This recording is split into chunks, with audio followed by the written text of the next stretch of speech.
আসসালামু আলাইকুম। শুরু করছি চ্যানেল আই কৃষি সংবাদ। সাথে আছে আমি আনিকা জাহিন। এখনকার এই সংবাদ আয়োজন একই সঙ্গে চ্যানেলের ইউটিউব চ্যানেল এবং চ্যানেলের ওটিটি প্ল্যাটফর্ম আইস্ক্রিনে লাইভ স্ট্রিম হচ্ছে। আবহাওয়া ভালো থাকায় মেহেরপুরে এবার বোরো ধানের ভালো ফলন হয়েছে।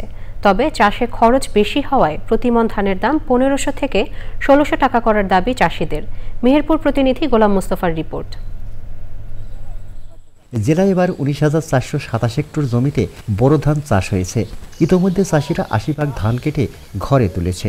তবে ধান আবাদের সাথে জড়িত সকল পণ্যের দাম বেড়ে যাওয়ায় বিঘা প্রতি ধান চাষ খরচ হয়েছে 18 থেকে 20,000 টাকা।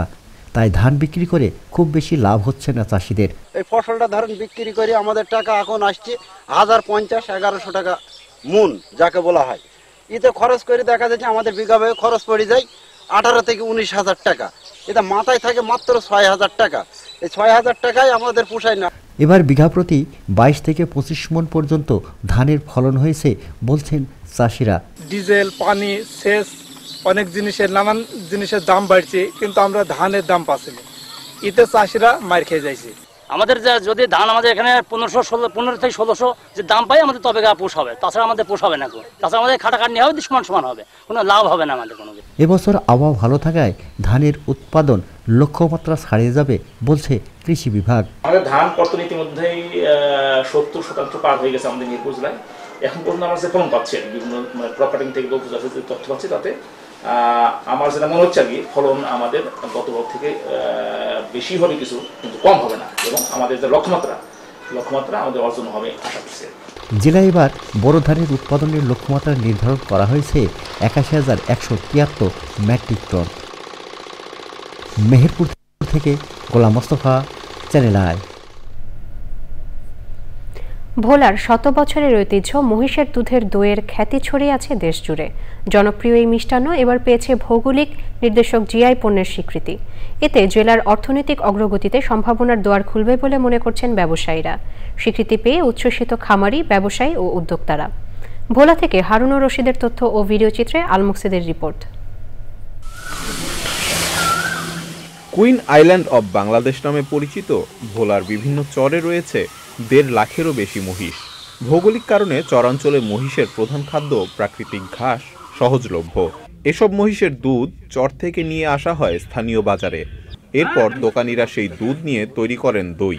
সরকারিভাবে কোনো সাহায্য আমরা মহিষের খামারিওয়ালারা পাইতে আসি না। খামারের কত অনেক টাকা ক্ষয় খরচ হয়েছে, এমন সরকার আমাকে একটা লোনও দেয় না, এবং সরকার আমাকে সাহায্য করে না। গত 30 এপ্রিল সারা দেশে 24টি পণ্যকে ভৌগোলিক নির্দেশক জিআই সনদ দিয়েছে সরকার। এর মধ্যে ভোলার মহিষের দই অন্যতম। স্বীকৃতি পেয়ে আনন্দিত ভোলার ব্যবসায়ীরা। যে পণ্য হিসেবে স্বীকৃতি পাওয়াতে আমরা ভোলাবাসী গর্বিত। জিআই পণ্য পাওয়ার পরে আমাদের অনেক দই আরো বেশি যেতেছে। উদ্যোক্তারা মনে করছেন ভবিষ্যতে এই পণ্য দেশের গণ্ডি ছাড়িয়ে আন্তর্জাতিক বাজারেও রপ্তানি করা সম্ভব হবে। এই জিআই পণ্য যাতে আরও প্রসার লাভ করে, সারা দেশব্যাপী ছড়িয়ে পড়ে আমাদের এই মহিষের দধি, সেটার ব্যাপারে আমরা কাজ করব। 100 বছর ধরে ঐতিহ্য বহন করা মহিষের দুধের কাঁচা দই ভোলার অর্থনৈতিক উন্নয়নে ইতিবাচক ভূমিকা রাখবে বলে মনে করছেন জেলা প্রাণী সম্পদ অধিদপ্তর ও জেলা প্রশাসন। ভোলা জেলার জন্য একটি বিরল সম্মাননা বয়ে এনেছে, এবং সেই সাথে আমাদের যে অর্থনৈতিক উন্নতি, বিশেষ করে মহিষ চারণ এবং পালনের ক্ষেত্রে এটি আরও বেগবান হবে। ঘাস চাষের প্রযুক্তি সরবরাহ করব, তাতে ঘাস চাষ বৃদ্ধি পাবে। ভোলায় প্রতিদিন মহিষের দুধ থেকে প্রায় 10 টন দই উৎপাদন হয়। আল মুকসিদ, চ্যানেল আই। চাঁদপুরে 50 জন সম্ভাব্য কৃষি উদ্যোক্তা বাছাইয়ের জন্য অংশীজনদের সাথে পরামর্শ কর্মশালা হয়েছে। কর্মশালায় বক্তব্য দেন চট্টগ্রাম কৃষি বিপণন অধিদপ্তরের উপপরিচালক Mohammad Sirajuddin Hossain. Programme on agriculture and rural transformation for nutrition, entrepreneurship and resilience in Bangladesh প্রকল্পের আওতায় চাঁদপুরে ওই কর্মশালা হয়। উদ্যোক্তাদের দেশের বিভিন্ন স্থানে বিভিন্ন বিষয়ের উপর 12 দিনের প্রশিক্ষণ ও ম্যাচিং গ্রান্টের মাধ্যমে 70% সুবিধা দেওয়া হবে বলে জানান কৃষি অধিদপ্তরের কর্মকর্তারা। সে সময় কৃষি উন্নয়নমূলক প্রদর্শনী ও পরামর্শ বিষয়ে আলোচনা করেন কৃষি, যুব ও মহিলা বিষয়ক অধিদপ্তরের কর্মকর্তারা।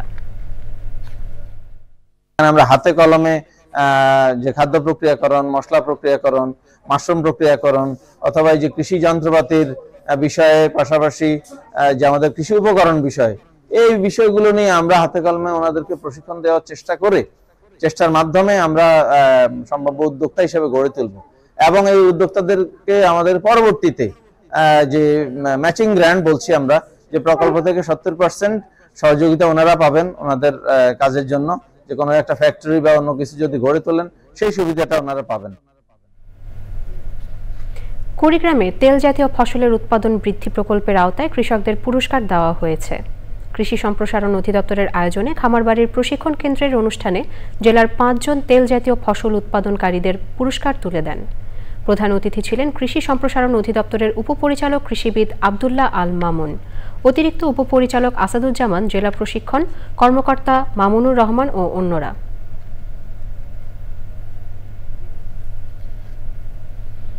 সুস্থ জীবনের জন্য সুস্থ মাটি, এই স্লোগানকে সামনে রেখে রাজশাহীতে problem of Barind soil implication and management বিষয়ে সেমিনার হয়েছে।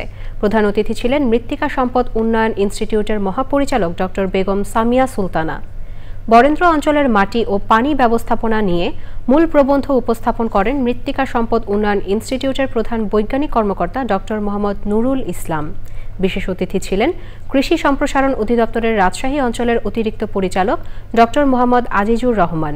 এছাড়াও রাজশাহী অঞ্চলের বিভিন্ন প্রতিষ্ঠানের কর্মকর্তা, গবেষক ও কৃষক সেমিনারে অংশ নেন। প্রিয় দর্শক, এই ছিল এখনকার মতো চ্যানেলের কৃষি সংবাদ। পরবর্তী সংবাদ দেখার আমন্ত্রণ রইল। সবাইকে ধন্যবাদ।